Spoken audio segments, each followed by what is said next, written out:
today is our day 6 here in Shanghai. And today is our last day. Yes.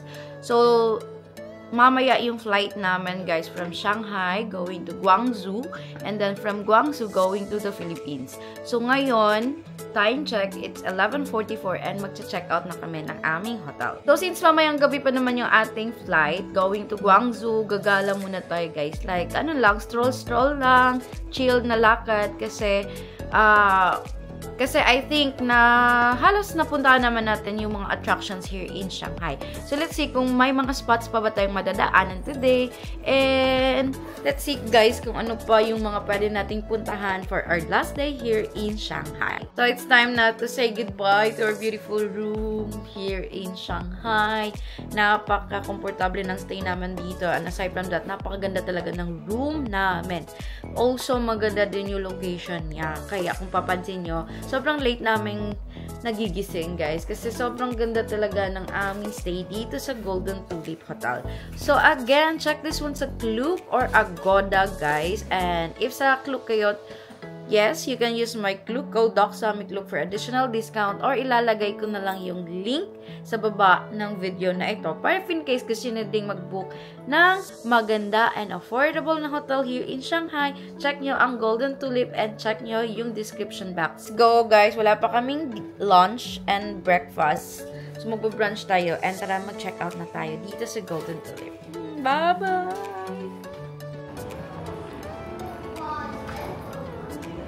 Na kaming mag-check out and iniwan naman yung aming luggage sa hotel, guys.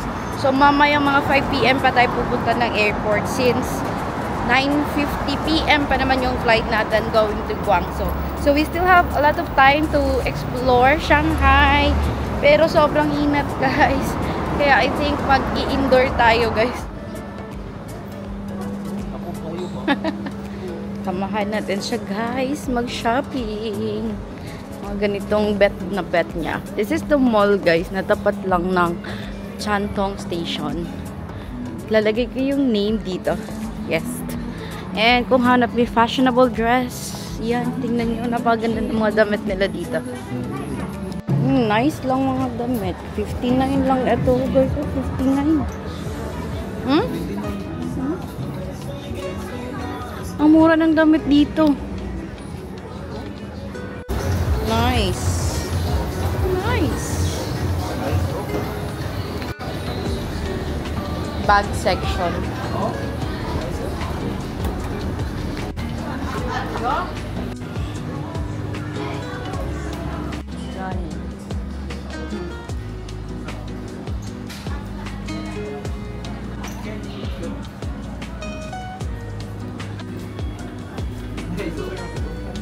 Gani.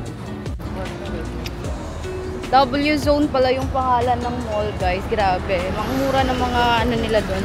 Tinda nila doon sa W Zone.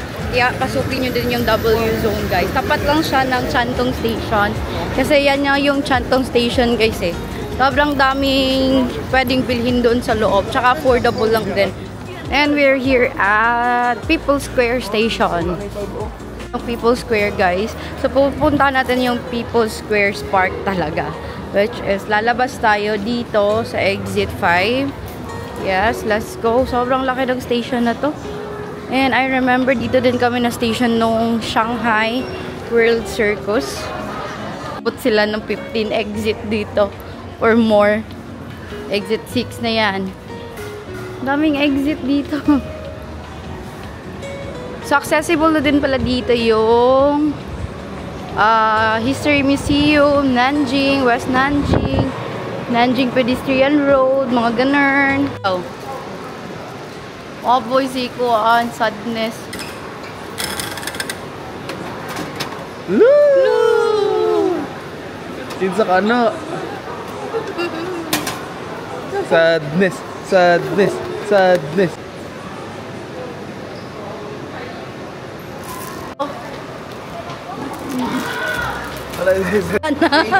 Pay.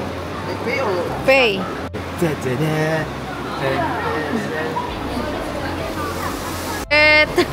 Gusto ko si Sadness or si Joy. Finally, naka-exit na kami, guys. exit 5 ng People's Square Station ay makikita niyo na itong People's Square Park. Inahanap lang namin saan banda ba yung ano, yung marriage park. Yung mga marriage certificate. Dito. Yan. Time check 2 PM na. Sobrang humid talaga. Pero nag-enjoy kami doon kanina sa Gachapon. So let's go inside the park na sobrang init.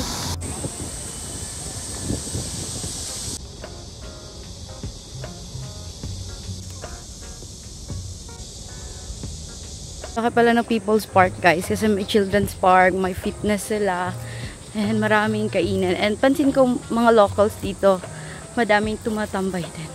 Ang ganda siguro ng People's Park pag hindi summer. Buti na lang dito sa loob ng People's Park, madaming trees, kaya ngayon hindi na siya ganun kainit. Yan. Nahanap yung mga ano. I think dito na, guys.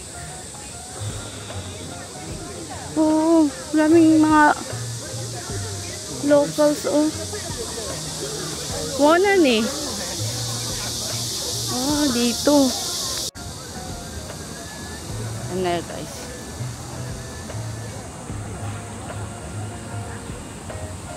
Lang nahanap namin, guys. Hindi kami umuwi. So, tinatanong ng husband ko kung ano daw ito. So, yung mga parents dito tumatambay. Tapos, may mga papers along the way. Yun yung mga records ng kanilang mga anak. So, parang nag-exchange sila ng anak dito. Buti na lang nahanap namin to. Grabe.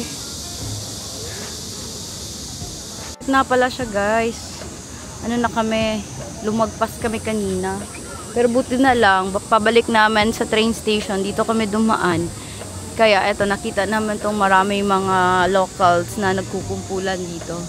Yan, parents to parents ang labanan dito, guys. And nilalapag lang nila yung mga information ng kanilang mga anak dyan sa may mga papel.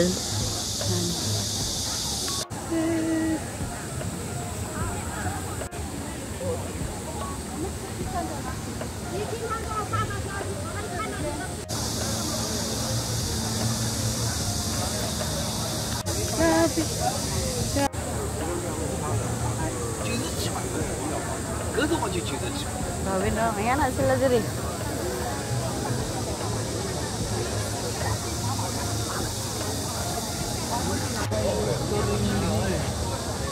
Punta kami ngayon ng Shanghai National Museum. Hindi namin kinakaya yung init, kaya eto, pumasok na kami sa train station. And guys, exit 10 pala yung malapit na exit sa kanya. So, pagkalabas yung exit 10, and then, ikutin nyo lang konti. As in, makikita nyo na yung bukana ng People's Park. Then, doon nyo na makikita yung maraming mga papers and parents na tumatambay. And actually, weekend lang ata sila, guys. If I'm not mistaken, weekend lang yung schedules na dito. So, right now, ano tayo eh? Sunday. And 11 AM to 4 PM silang andyan.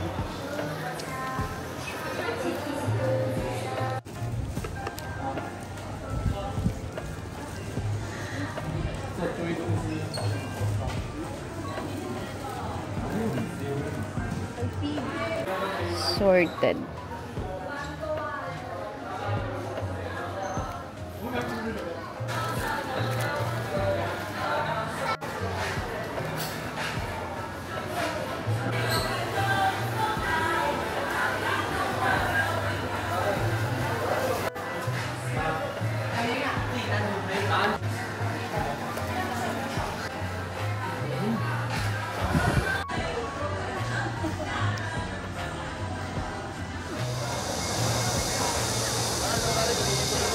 Yan, guys. Ang sarap ng white rabbit.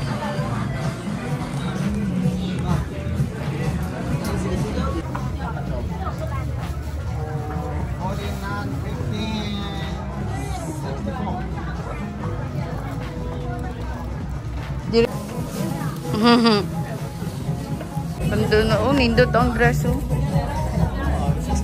Mura dito, guys.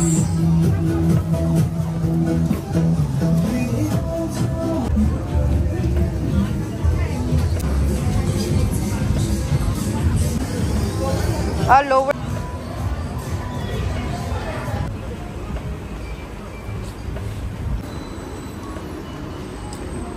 So we are back at the hotel, guys.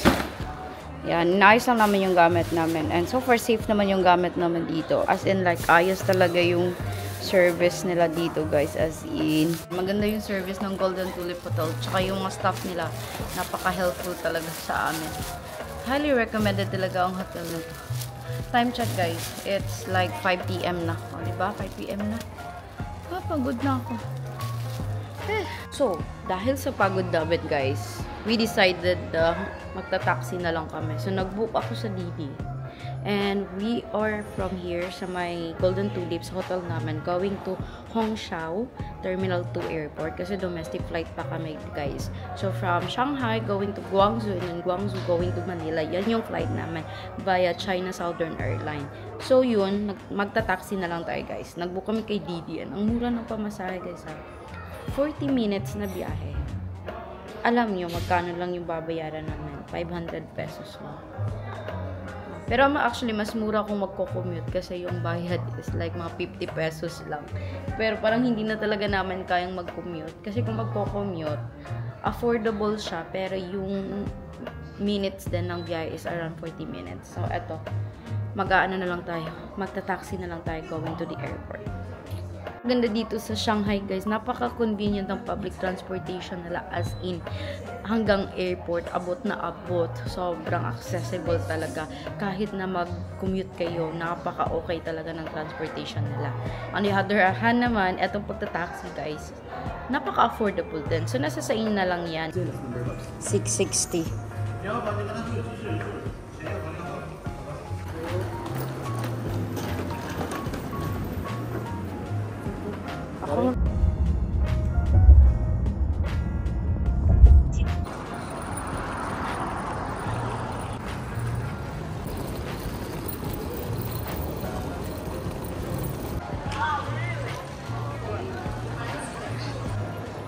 Hongqiao Airport.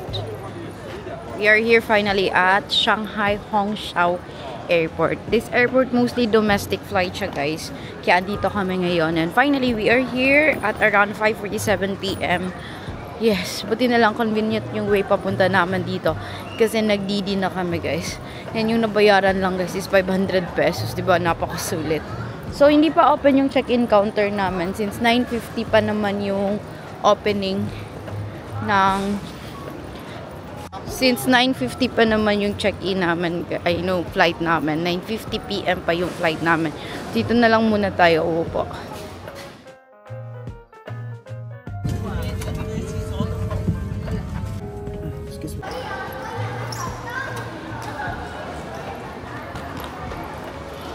We are here finally at Guangzhou.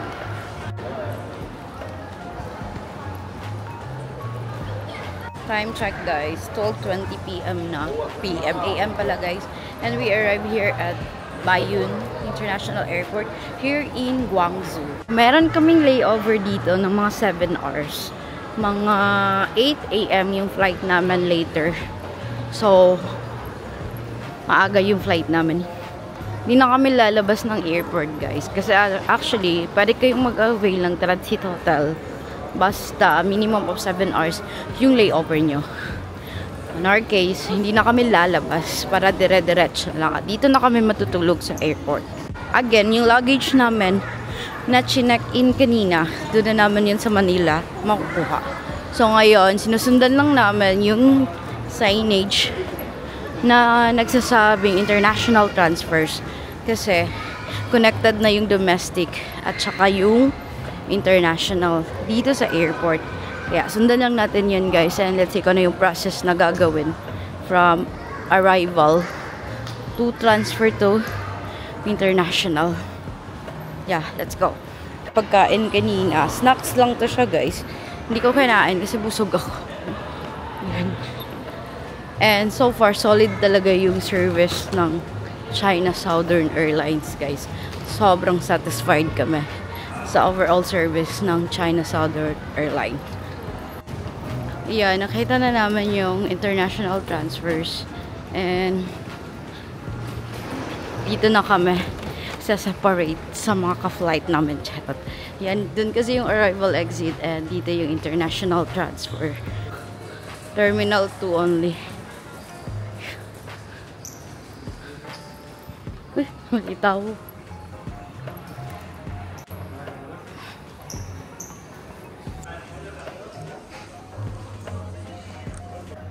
So guys, we passed the immigration check. So nakadaan na kami ng immigration. Guys. And same process pa din naman.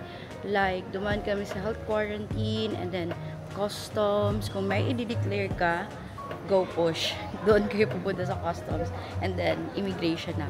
Sa immigration, binigay lang namin yung aming passport and yung ticket namin from Guangzhou going to Manila. And then, eto na. We are here at the boarding gates. So, our flight is 8 AM. Tagal pa guys. Anong oras pa? 12:30 pa. So, tagal pa talaga. Here's my husband buying souvenir. Hindi siya nakabili na Shanghai na magnet guys. Eh, dito na siya sa Guangzhou.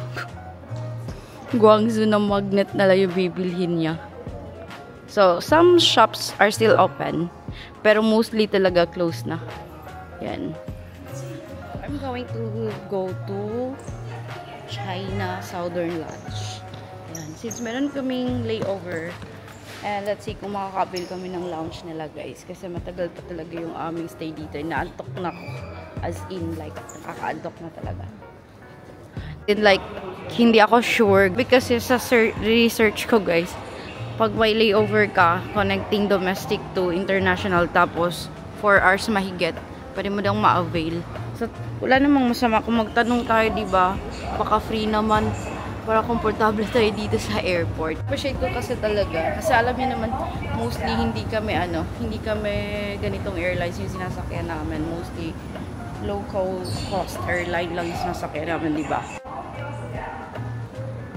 So guys, unfortunately, it's not available. Nakakasad. Sana pala, ginaw namin yung offer kanina ng staff, ground staff. Sabi niya, if you want to upgrade, 88 daw yung bayad. Sabi, huwag na. Ganon. Sana pa na ginaw namin. Kasi kung 88 ba yun? 100. 80 ata yun guys. Basta nasa 2,000 plus in peso. Pag ganun, edi sana komportable kami ngayon, diba? Sabi ng husband ko, wag na daw kanina. So, ayun, hindi tayo for the go. Wala tayong swerte. So, matutulog tayo sa mga chairs. Kawawa. Di pwede.